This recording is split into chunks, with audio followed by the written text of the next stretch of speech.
हमें ज्वाइन किया है पाकिस्तान के वजीर खारजा शाह महमूद कुरैशी साहब ने। शाह साहब बहुत बहुत शुक्रिया, आपने हमें ज्वाइन किया। यकीनन पाकिस्तान के लिए सिफारती सतह पर यह कामयाबी है कि ओआईसी में जो पाकिस्तान की तरफ से करारदाद थी उसको भी मंजूर कर लिया गया। डिक्लेरेशन में भी कश्मीर के हवाले से जिक्र है, इंडिया की मजम्मत की गई और आपने कहा था कि आप देखेंगे कि एजेंडा पर है और किस तरीके से ओआईसी इस पर दो टोक मौकिफ देगी।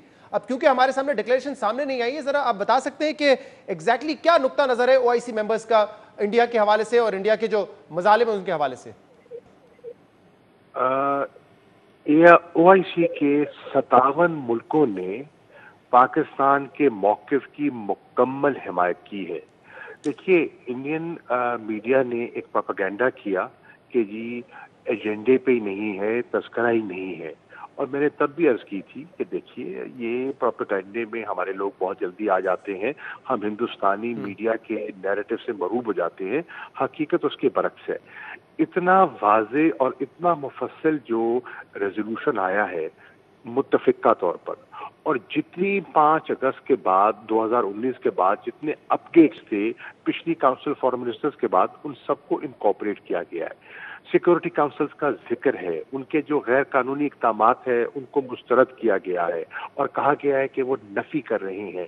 मतलब इतनी तंबीह की गई है हिंदुस्तान की और यक ज़बान से की गई है, इसकी माजी में मिसाल नहीं मिलती। उस लिहाज से बहुत बड़ी कामयाबी है। और फिर मौका मुझे मिला कि जो हिंदुस्तान पाकिस्तान में दहशतगर्दी को फरोग देने की कोशिश कर रहा है, उस डॉसियर का जो मैंने प्रेसर के जरिए जिक्र किया था, वो भी लोगों से उसके बारे में भी बात हुई। पाकिस्तान का जो हमारा ये ख्वाहिश थी कि इस्लामोफोबिया पे एक उम्मा को यकजा किया जाए, वो भी हमारी करारदाद मुत्तफ़िक़ा तौर पर मंजूर की गई। और इंशाअल्लाह अगला जो इजलास है वो काउंसिल ऑफ फॉरेन मिनिस्टर्स का, वो पाकिस्तान में होगा।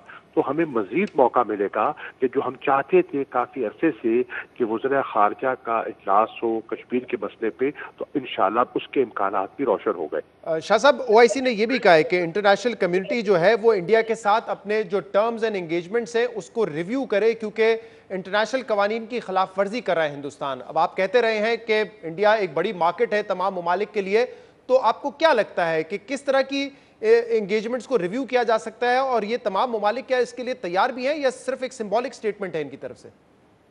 देखिए, पहली बात तो ये है कि मैं आपको ये भी इत्तला कर दूं कि हिंदुस्तान ने पूरी कोशिश की कि ये इस इजलास में जम्मू और कश्मीर का रेजोल्यूशन ना आए। उन्होंने डिमाश किए, उन्होंने सफारती सतह पर कोशिशें की, और मेरे इल्म में है कि जो नाइजर जो कि मेज़बान थे उन तक उनकी रसाई थी। आपने देखा कि उन्होंने बहुत पिछले दिनों में उनके साथ मरासिम बढ़ाए। जिस कन्वेंशन सेंटर में हमारा इजलास हो रहा था, वो $25 मिलियन की इन्वेस्टमेंट करके बतौर गिफ्ट उनको दिया गया था नियामे में हिंदुस्तान की तरफ से। $500 मिलियन की क्रेडिट फैसिलिटी दी गई। तो इस किस्म की वो अप्रोचेस कर रहे हैं, यकीनन और मुल्कों से भी कर रहे हैं, लेकिन फिर इसके बावजूद ये मौक़िफ़ लेना, ओआईसी का यकज़बा होकर हमारे मौक़िफ़ की तायीद करना, हिंदुस्तान का जो मौक़िफ़ है एक उसकी नफ़ी होती है। और दूसरा, मुतालबा क्या कर रहे हैं? मुतालबा कर रहे हैं कि वहाँ ऑब्जर्वर्स भेजे जाएं, अनमोगिब को अपना रोल प्ले करने दिया जाए। ये वो चीज़ें हैं जो हम कहते आए हैं, लेकिन आज पाकिस्तान नहीं कह रहा, 57 ममालिक कह रहे हैं। ये पेशरफ्त है।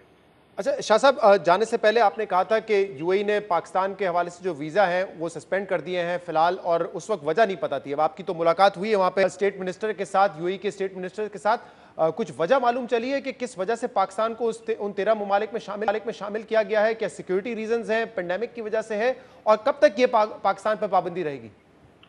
जी, मुझे मौका मिला उनसे मुलाकात करने का और मैंने इस इशू को रेज़ किया, क्योंकि यकीनन बहुत से पाकिस्तानियों को तशवीश थी और मेरे फ़राइज़ में शामिल था। हकीकत ये है कि उनके इल्म में भी नहीं था वजूहात क्या है, और आम तासुर यही था कि ये कोविड-19 है, लेकिन अगर कोई और वजूहात हैं तो हमें ऑफिशियली कम्युनिकेट नहीं की गई। मैंने उनसे दरख्वास्त की वज़ीर मुमलिकत से कि फिल फॉर वो इंगेज करें और हमें बताएं یہ وجوہات کیا ہیں اور اس دقت کو دور کرنے میں اپنا کردار ادا کریں، اور انہوں نے کہا کہ وہ فیسیلیٹیٹ کرے گی اور مجھے بتائیں گی۔ بہت بہت شکریہ۔